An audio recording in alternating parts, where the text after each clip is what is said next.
Ei, família!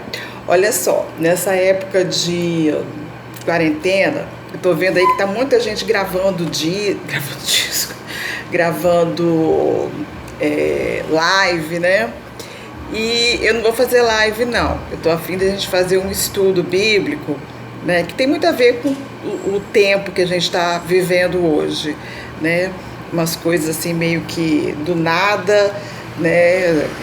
Caiu da nossa cabeça, a gente tava todo mundo bem, todo mundo numa boa. De repente veio essa quarentena que obrigou a gente a ficar em casa e também essa doença aí que a gente qualquer um pode pegar, né? Mas principalmente os idosos que são mais propensos, né? Uma doença mais fatal. E a gente não sabe como é que vai ficar a nossa economia, todo mundo com salário aí diminuído, outros desempregados, né? Então é muito bom a gente ouvir alguma palavra de Deus, né? Que para vir confortar o nosso coração, né? E ver que nós não somos os únicos, que outras coisas já aconteceram na palavra de Deus que tem a ver, né, um pouquinho com essa nossa vida. E aí eu estava pensando que estudo a gente podia fazer. Eu peguei, como diz mamãe, a lei do menor esforço. Eu achei melhor eu fazer o estudo do livro de Jó. Por quê? Eu já estou dando aula lá dava, né? Quando a gente estava podendo se reunir, dava aula lá na igreja para a galera de lá, para minha salinha de escola bíblica dominical para as mulheres, né? A gente estava estudando sobre a história de Jó, né? Então, quer dizer, como já tem os estudos prontos, aproveitaria ele, né? Sem contar também que a história de Jó tem muito a ver com o que a gente está passando hoje, né? A gente vai ver que os acontecimentos, né, que ocorreram com Jó, a própria história dele, o que ele fala, né, quando ele faz as orações dele, né, para Deus, o que Deus falava para ele, né, os amigos dele que foram lá consolar naquela situação que ele estava, a gente vê que tem muita coisa a ver com os nossos dias também, né? Aí por isso que eu pensei da gente ver o livro de Jó. Só que o livro de Jó ele é muito grande, são 40 e poucos capítulos, né? Deixa eu ver aqui quanto capítulo que tem, que eu não consigo enxergar aqui. 30 e pouco. Então é muito grande, eu acho que vai ficar difícil, não tenho certeza que vai ficar muito difícil da gente ver, são 42 capítulos, vai ficar muito difícil da gente ver tudo. Então eu a gente vai fazer um estudo assim, por cima, né? Não vamos ver capítulo por capítulo, versículo por versículo, mas vamos ver alguns acontecimentos, né, que tem a ver com a gente hoje, né? Então, hoje, lógico que eu não vou conseguir fazer tudo, eu vou dividir cada dia, né? A gente vai ver um pouquinho e vocês podem mandar mensagens perguntando alguma coisa que ficou em dúvida, né? Dentro da medida do possível, se a gente conseguir resolver, né? Sanar algumas dúvidas, a gente faz isso. Então, vamos começar. O livro de Jó, ele é o livro mais antigo da Bíblia. Às vezes você fala assim, mas antigo é Gênesis, que Gênesis fala do acontecimento, mas a gente está falando de antigo, da época, porque quem escreveu Gênesis foi Moisés. Moisés, ele vem após Jó, né? Então, o livro mais antigo seria considerado o livro de Jó, né? Da época em que foi retrata, né? E aí, o que acontece? Jó, alguns estudiosos comparam o livro de Jó contemporâneo a Abraão, ou seja, quando Abraão, né, estava lá na terra de Ur, né, que foi chamado por Deus para poder iniciar o povo, né, o povo de Deus. Enquanto isso acontecia naquele local, no outro local estava acontecendo a história de Jó, desse homem Jó. E a gente vai ver que eles são, então, contemporâneos. Isso é coisa que os estudiosos dizem. No livro de Jó não achei nada a respeito disso. Mas, enfim, né? Uma outra coisa que alguns estudiosos tentam, uma linha, né? Uma escola, né? Fala que Jó, de fato, não existiu. Não foi um homem de verdade, né? Mas seria uma lenda, uma história que inventaram para poder falar sobre Deus, né? Sobre os acontecimentos de Deus na vida desse personagem, como se Jó fosse um personagem fictício, né? Que de fato não existiu. Mas normalmente quem fala esses tipos de coisa são aqueles ateus que querem justificar o seu ateísmo, a sua não crença, né? Querem justificar em cima da palavra de Deus, né? Eles comparam muito Jó com Jonas, né? O exemplo que eles dão é Jonas.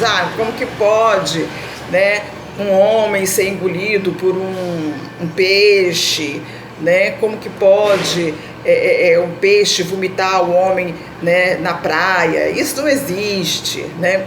Realmente, se a gente parar para pensar, são coisas que fogem à nossa cabeça, né? Mesmo porque a gente vai estudar no livro de Jó que coisas que Deus faz que nós não temos condição psicológica, física de entender, né? Porque Deus é muito grande, não tem como enfiar dentro da nossa linda cabecinha. Então, mas quando a gente vai ver na própria Bíblia, né, que a Bíblia não precisa de nenhum outro livro para explicá-la, a própria Bíblia explica ela, né? Então, quando a gente vai ver em alguns outros livros, né, livros da Bíblia, a gente vai ver que vários autores também citaram Jó, né, dando o exemplo de Jó como paciência e tal, né? Então a gente vai ver que a gente pode constatar que a história de Jó é uma história de um homem que realmente existiu, não é uma lenda, uma historinha para explicar algumas coisas, né, sobre Deus, mas que de fato ele existiu. Então isso a gente está fazendo aqui um panorama super rápido, né, da história de Jó. Então vamos ver agora no primeiro capítulo. A gente vai ver no primeiro capítulo do livro de Jó. Você pode acompanhar, pega sua Bíblia, que é um estudo bíblico que a gente está fazendo, né? Então eu não quero que você aceite tudo que eu falo, né, como se fosse a verdade, mas que você pegue a sua Bíblia e vá comparar lá se é verdade ou não, onde poderia ter um fato de discordância, né? Então olha só, ele começa falando que Jó era um homem íntegro e justo, temia Deus e desviava-se do mal. No versículo 1 do capítulo 1, ainda fala sobre os bens dele, né? E ele era o homem mais rico do Oriente. Então, se a gente parar para pensar, Jó é o tipo de ditado que a gente fala. Jó tinha uma vida que pediu a Deus, né?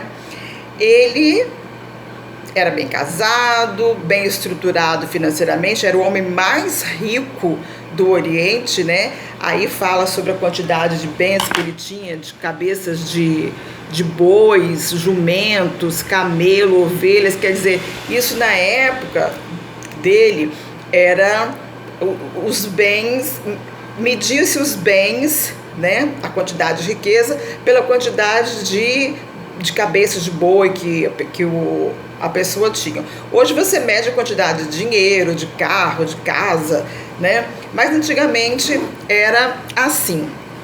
E ele continua aqui no 4, né? No versículo 4, falando que os filhos dele davam banquetes, né?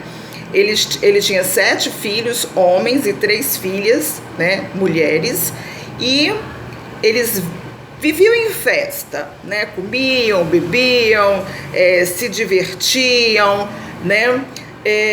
No final de tudo, dessas festas, né?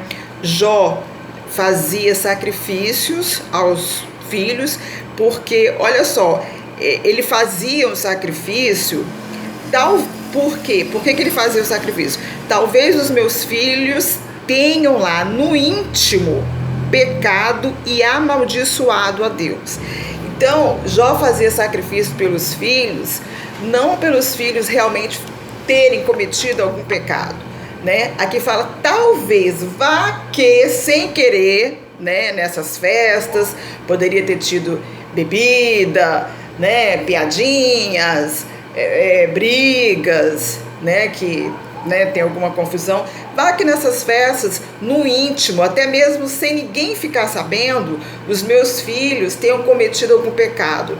Então ele ia, sacrificava algum animal como uma forma de remissão dos pecados dos filhos, que talvez, né, pudesse ter pecado. Então a gente está vendo que a vida de Jó era um mar de rosas, né? Mar de rosas. Ele tinha empregados, ele tinha bens, tinha os filhos, né, que viviam em harmonia. Cada mês era uma festa, um churrasco na casa de um, né? Então, ele não tinha com que se preocupar, né? A única coisa que ele se preocupava, pelo que a gente está vendo aqui, era com a vida espiritual dos filhos dele, né? Mas a gente vai começar a ver a história aqui agora, que essa situação vai mudar de uma hora para outra. Eu costumo falar que foi o que aconteceu com a gente, né? A gente estava tendo a nossa vidinha normal, trabalhando, estudando lá na igreja, vindo para casa, arrumando casa, cuidando da casa, cuidando do marido, fazendo tudo que a gente tem que fazer, comprando. E de repente, né, de um dia para outro a gente não vai mais trabalhar, né? Aparece esse vírus que veio lá da China e faz com que a gente fique em casa, né? Perdendo dinheiro, que alguns não podem receber, não pode pagar os seus funcionários, ou várias pessoas aí, né, da sociedade, a gente já sabe que está sendo demitido, né? O desemprego é constante, está vindo assim de forma galopante. Então a gente pode comparar essa história de Jó, já falando aqui, é que como a vida dele mudou de uma hora para outra, a nossa também mudou, né? Aí a gente,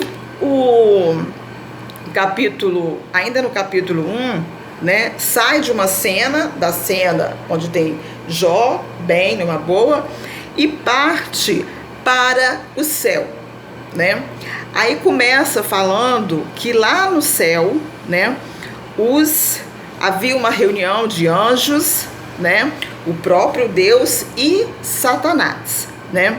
E aí eles começaram a conversar, né? E o Senhor perguntou da onde estava vindo Satanás. Aí Satanás falou que estava perambulando pela terra, né?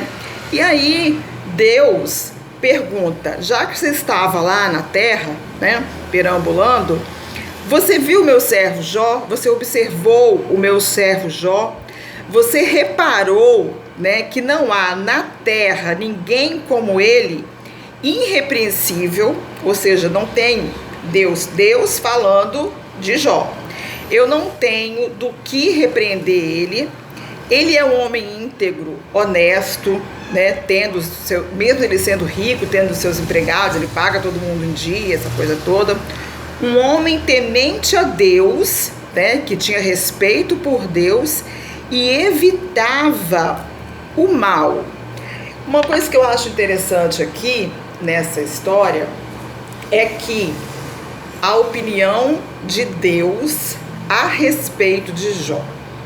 Às vezes a gente fica preocupado com as pessoas, né, sobre qual opinião que elas têm ao nosso respeito, né? Mas o que interessa mesmo é a opinião de Deus ao nosso respeito. Será que Deus pode realmente falar isso da gente? Né? A Regi é uma serva minha irrepreensível, temente a Deus, que evita o mal, ela é íntegra, ela é justa, ela é honesta, né? Essa era a opinião de Deus, que é o que vale. Então essa é a opinião de Deus para Jó. Então a gente vai ver amanhã, né, essa conversa, a continuação dessa conversa de Jó com Satanás, que vai mudar a vida de Jó. Por enquanto é isso, né? Eu quero que vocês fiquem com esse estudo, leiam a palavra de Deus para a gente continuar os estudos daí onde a gente parou. Eu vou ver se eu consigo fazer todos os dias até essa quarentena, porque eu acho que a gente precisa de uma palavra de conforto, de uma palavra de sabedoria, de uma palavra que vem realmente do coração de Deus para a gente nesses momentos que a gente está internado forçosamente dentro de casa, tá bom? Então, não esqueçam de dar like, dar o joinha, compartilhar, tá, galera? Até amanhã. Beijos. E se você gostou, eu continuo. Se você não gostou, a gente pode parar, porque nada é forçado, tá bom? Beijos.